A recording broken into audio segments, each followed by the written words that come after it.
সংসদ আসনে তাকে সম্মান করে নাই, তাকে ব্যবহার করে। কেন ব্যবহার করলো? রুমিন ফারহানা যেহেতু দলের সাথে সে এক ধরনের বলা যায় যে দলকে মানুষের সামনে বিতর্কিত করেছে। একটা দলের একজন ব্যক্তি সবসময় কি নমিনেশন পায়? তার বাবা একজন জাদ্রেল রাজনীতিবিদ বাংলাদেশের এবং আপোষহীন রাজনীতিবিদ। রুমিন ফারহানাকে চিনতাম, আপনি চিনতেন, সাইদ আব্দুল্লাহ চিনতো, আক্তার ভাই চিনতো, ওই অর্থ ওইভাবে চিনতো না, কিছু মানুষ হয়তো চিনতো। রুমিন ফারহানাকে যদি এইভাবে ফুল দিতে যাওয়ার সময় কেউ হেনস্থা করে, তাদেরকে অবধারিতভাবে চিহ্নিত করে ব্যবস্থা নিতেই হবে। রুমিন ফারহানা, তার সাথে আমি অনেক টকশো করেছি, সম্পর্কও ভালো। তিনি দলের বিরুদ্ধে গিয়ে নির্বাচন করেছেন। স্বাভাবিকভাবে দলের অনেক নেতাকর্মী তার উপর ক্ষুব্ধ। খুব স্বাভাবিক না যে তার কারণে বিএনপি মনোনীত প্রার্থী জোটকে ছোট করে বলবো, আপনি তো শেষ করার আগে ছোট ছোট করতে বলছেন, যেহেতু প্রশ্ন করেছেন উত্তর তো দিতে মিনিমাম 2 মিনিট লাগবে। দেখেন, একটা ইসলামিক দল, সেই দলের 4 জনকে প্রার্থী করা হলো, 4 জনের একজনও জিততে পারলো না। কেন? বিদ্রোহী প্রার্থী, মানে তাদেরকে এমপি হইতেই হবে।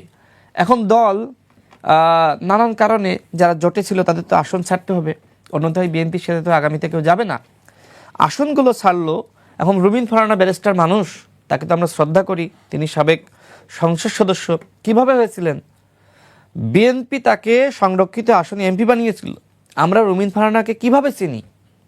যখন বিএনপি তাকে ওই জায়গাটাই সম্মানিত করলো, তার আগে কি আমরা রুমিন ফারহানাকে চিনতাম, আপনি চিনতেন, সাইদ আব্দুল্লাহ চিনতো, আক্তার ভাই চিনতো, ওই অর্থ ওইভাবে চিনতো না, কিছু মানুষ হয়তো চিনতো। কিন্তু যখন বিএনপি তাকে সম্মানিত করলো, তারপরে মানুষ তাকে চিনলো। তার উচিত ছিল না বিএনপিকে সম্মানিত করা? বিএনপিকে জোটের প্রার্থীর কাছে অসম্মানিত তিনি করেছেন, দলকে চ্যালেঞ্জ করে। তিনি যে আজকে তার সম্মান এবং খ্যাতির হ্যাডাম দেখান, এই হ্যাডাম তো বিএনপি তাকে তৈরি করে দিয়েছে। সুতরাং দলের প্রতি আনুগত্য তিনি রাখেননি। সুতরাং ওইখানে যারা রয়েছে বিএনপির নেতৃবৃন্দ তার প্রতি আনুগত্য রাখতে পারছেন না। এটাকে মব, আমি আসলে এই ধরনের ঘটনা ঘটুক আমি চাই না, কিন্তু কথা হলো তিনি যেভাবে দলকে ছোট করেছেন, খাটো করেছেন, মানুষের সামনে এক ধরনের বিতর্কিত করেছেন। দেখেন, রুমিন ফারহানা আপা তিনি কিন্তু সর্বপ্রথম দলের বিরুদ্ধে বিদ্রোহ শুরু করেছেন, তাকে নমিনেশন দিতে হবে। এরপরে তাকে দেখা দেখি বিভিন্ন জায়গায় অনেকে এই ধরনের আশকারা পেয়ে গেছে, বিভিন্ন জায়গায়। আমি যেখান থেকে ইলেকশন করেছি শুরুটা রুমিন ফারহানা, আপনি দেখেন যে তার অনেক ভূমিকা আছে। তিনি যেভাবে মিডিয়ার সামনে বক্তব্য দিচ্ছিলেন, দলকে চ্যালেঞ্জ করে, তিনি যেভাবে আসলে যাকে নমিনেশন দিয়েছে তাকে মানুষের সামনে ছোট করা, খাটো করা, মানে এই কাজগুলো তো দলের আনুগত্যের সাথে যায় না। যেহেতু তিনি দলের প্রতি আনুগত্য রাখেননি, তাকে দল এত বড় জায়গায় নিয়ে গিয়ে সম্মানিত করার পরেও সে তো ওইখানকার বিএনপি নেতৃবৃন্দ তার প্রতি আনুগত্য রাখতে পারছে না। এর জন্য তো আসলে রুমিন ফারহানা আপা নিজেও দায়ী আছেন। তার সাথে যে ধরনের ঘটনা ঘটেছে অনাকাঙ্ক্ষিত, কিন্তু এই ঘটনার সূত্রপাত তো তিনি সৃষ্টি করেছেন। তিনি আগে দলের বিরুদ্ধে গিয়ে এই ধরনের ঘটনা যাতে ভবিষ্যতে ঘটে সেই জায়গাগুলো তিনি আসলে সৃষ্টি করে দিয়েছেন। ধন্যবাদ আপনাকে, ধন্যবাদ। যে আক্তার জন্য আমি 2 মিনিট সময় দিতে চাই। 2 মিনিট আগে আসেন। এইখানে একটু আমাদের বোঝার ভুল হচ্ছে। রুমিন ফারহানা কিন্তু বিএনপিতে অংশগ্রহণ করে নাই। রুমিন ফারহানা তার নিজস্ব আইডেন্টিটি ছিল। তার বাবা একজন জাদ্রেল রাজনীতিবিদ বাংলাদেশের এবং আপোষহীন রাজনীতিবিদ, এবং আওয়ামী লীগ সরকারের বিরুদ্ধে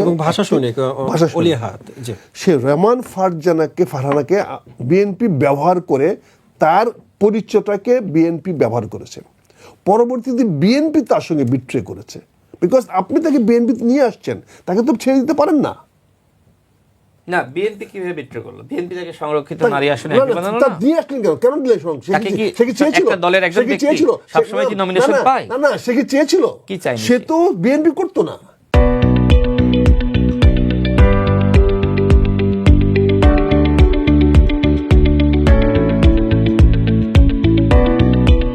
সে তখন একজন উদীয়মান নেত্রী, একজন ব্যারিস্টার, এবং না ব্যারিস্টার, ওরকম ব্যারিস্টার তো অনেকে আছে, বিএনপি তো তাকে সম্মানিত করেছে। তাকে কি আপনি চিনতে বলছি সম্মানিত কোথায় করলেন? আপনি একজনকে নিয়ে আসলেন, নিয়ে এসে তাকে নিয়ে আসার পরে তাকে বিএনপিতে আপনার আন্তর্জাতিক কমিটির সদস্য করা হয়েছে। তারপরে তাকে শুনেন, তারপরে আপনি তাকে নমিনেশন দিবেন না কেন? তাকে সংরক্ষিত এমপি একবার বানিয়েছে। না, বানিয়েছে বলেই তো সে তার অবস্থান তৈরি করে দিল। সেই তো বানানোর কারণে এটার সাথে আপনি দ্বিমত হবেন? আচ্ছা, আমি একটা কথা বলি। রুমিন ফারহানা ঠিক আছে, তার বাবার ইয়াংম্যান, একটা কথা বলি। Time is a very changeable things. একমাত্র পৃথিবীতে আমরা যেটা বলি, সময় এবং পানি, নদীর পানি পরিবর্তন, গতি হয় না। এখন এক এক সময় এক একটা কালার তৈরি হয়। একের সময় একটা জিনিসের একটা রূপ তৈরি হয় এবং সেটা যেভাবে করতে পারে। রুমিন ফারহানারা এই কাজগুলো করেছে বলে রাজনীতিতে একটা টার্নিং পয়েন্ট আসছে, রাজনীতিতে একটা স্পার্ক আসে, রাজনীতি মানুষ বুঝে। আজকে রুমিন ফারহানাকে 21শে ফেব্রুয়ারিতে ফুল দিতে না দিয়ে রুমিন ফারহানা ক্ষতি হয় নাই, ক্ষতি হয়েছে বিএনপি বা এই সরকারের ক্যারেক্টারের, যেটা নিয়ে আগামী দিনে প্রশ্ন উঠবে, যেটাকে একটা ইয়ার মার্কিয়ে আমি থাকবে। যে কথা বলেছি আপনি মনে হয় বুঝছেন যে রুমিন ফারহানা যেহেতু দলের সাথে সে এক ধরনের বলা যায় যে করুক, দলকে মানুষের সে করুক, সামনে সে করুক, বিতর্কিত করেছে সে করুক, এবং সে নিজে দলের প্রতি আনুগত্য স্বীকার করে নাই। সুতরাং ওইখানে যারা বিএনপি নেতৃবৃন্দ আছে তার প্রতি আনুগত্য স্বীকার করছে না। কিছু এই যে আমি বললাম না, ইট মারলে পাটকেল খাইতে হয়, ঠিক রুমিন আছে। ফারহানা যে কাজটা করেছে ঠিক এখন অন্যরা সেই কাজ করতেছে, রুমিন ফারহানাকে এমপি হিসেবে মানতেছে না। কিন্তু আজকে এখন আপনি কি করবেন? কিন্তু জোরপূর্বক কি এমপি হিসেবে মানাতে না, না, পারবেন? কিন্তু এখন এই দিন তিনি না তো জনগণের শুনেন, ভোটে তো আমি বলেছি রুমিন ফারহানার সাথে যে ঘটনা ঘটেছে এটা দুঃখজনক, ধন্যবাদ, কিন্তু ধন্যবাদ, ধন্যবাদ, কিন্তু তিনি ধন্যবাদ, এই ধন্যবাদ। ঘটনার সূত্রপাত সৃষ্টি করেছেন, ধন্যবাদ। তিনি ওইখানকার রাজনীতি এক ধরনের ঘোলাটে করে দিয়েছেন যে সে কাউকে মানে না, তাকে অন্যরা মানে না, এই পরিবেশটা সৃষ্টি সে করেছে। সে অন্যরা মানে একজন সিনিয়র নেত্রী হিসেবে আমি সেই তর্কে যাব না। জনাব তারেক রহমান সেই অবশ্যই তর্কে তাকে সম্মানিত করেছেন সংরক্ষিত নারী হিসেবে এমপি বানানোর জন্য। ওরে, এবারও তো করতে আবার পারতেন আপনি তাকে, বলছেন তাই না? সংসদ আসনে তাকে সবসময় সম্মান করে নাই, তাকে ব্যবহার করে।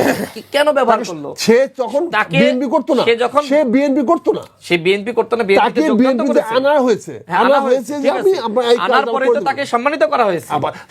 আবার শোনেন, তাকে পটটার জন্য আনা হয়েছে যাতে সে দেখাইতে পারে যে আমরা দলের বাইরে গিয়েও আমরা যারা ভালো করে তাকে আমরা মূল্যায়ন করি। আপনি যে যাক, আমি তোকে যাচ্ছি না ভাইয়া, আমি তোকে যাচ্ছি না, আমি তোকে যাচ্ছি না। সম্মানিত করা হয়েছে, তাকে তো এবার প্রতিমন্ত্রী বানাইতে পারতো, তাই না? মানে এই বিএনপি সেটা অন্য জিনিস, অন্য জিনিস, সেই জিনিসের সেটা অপেক্ষা তিনি করলেন না কেন? আপনাদের আজ আমি আসছি। তিনি তো এই ধরনের পরিবেশ সৃষ্টি আমি করেছেন। এখানে একটু ছোট করে জানতে চাই, আমরা অনুষ্ঠানের শেষ আমি শেষ পর্যায়ে করি। আরেকটা জিনিস ভাই, আমি শেষ করি। আমি একটা জিনিস বলতে চাচ্ছি, এখানে আমরা আলোচনার পরিপ্রেক্ষিতে কথা বলেছি, আমরা এখানে আজকে সংবিধান নিয়ে কথা হয়েছে, এই সংবিধান নিয়ে কথা আসতো না, সংবিধানের কথা তুলতাম না, আপনার প্রশ্নের পরিপ্রেক্ষিতে আমাকে বলতে হয়েছে যে বলছে এখানে আওয়ামী লীগ এখনো প্রধানমন্ত্রী বা এটা আমার বিপ্লবের সঙ্গে যায় না। কিন্তু আজকে যখন সালাউদ্দিন সাহেব একজন মন্ত্রী হওয়ার পরে, মন্ত্রী হওয়ার আগে যদি উনি করতেন, আমি এটা নিয়ে কগনিজে নিতাম না, কারণ বিএনপি নেতা কি বক্তব্য দেয় এটা আমি কগনিজে নিতে পারি না, এটা আমার বিবেচ্য বিষয় নয়। কিন্তু একজন সরকার কি বলে, সে যিনি হোক, প্রধানমন্ত্রী হোক আর ছোটমন্ত্রী হোক, তারা কি বলে সেটাকে আমি আমলে নিতে হবে এবং তার বক্তব্য দিতে হবে।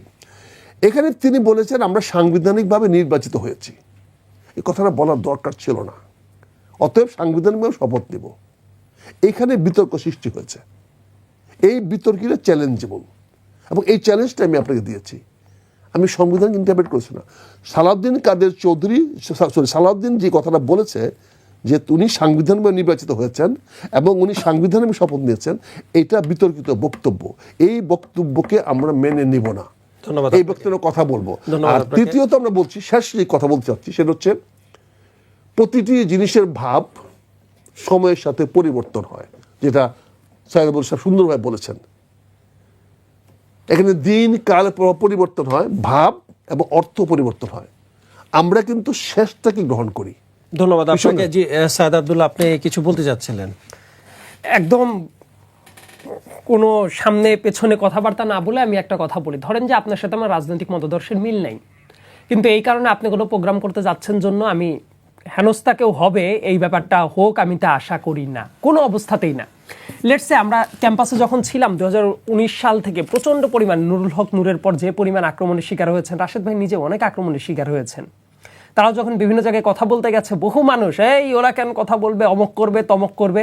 কিন্তু আমি মনে করি যে আপনি পলিটিক্সটাকে রেসপেক্ট করছেন কিনা, এটার হায়েস্ট টেস্টটা হইল যাকে আপনি পছন্দ করছেন না তারপরও যে বডিলি কোনো ইনজুরি হইতে পারে না, সেও যে কোনো হেনস্থা হইতে পারে না, এই ব্যাপারটাকে অ্যাডমিট করা এবং এই ব্যাপারটাকে প্রতিরোধ করা। অতএব আমি বলবো রুমিন ফারহানাকে যদি এইভাবে ফুল দিতে যাওয়ার সময় কেউ হেনস্থা করে, তাদেরকে অবধারিতভাবে চিহ্নিত করে ব্যবস্থা নিতেই হবে, এর ভেতরে যদি কিন্তু নাই। কারণ এটা হইলে যেটা হবে, কালকে অন্য একজন রাজনীতিবিদ কোথাও গেল, তার যদি প্রভাব না থাকে তাকে কেউ ধরতেই পারে।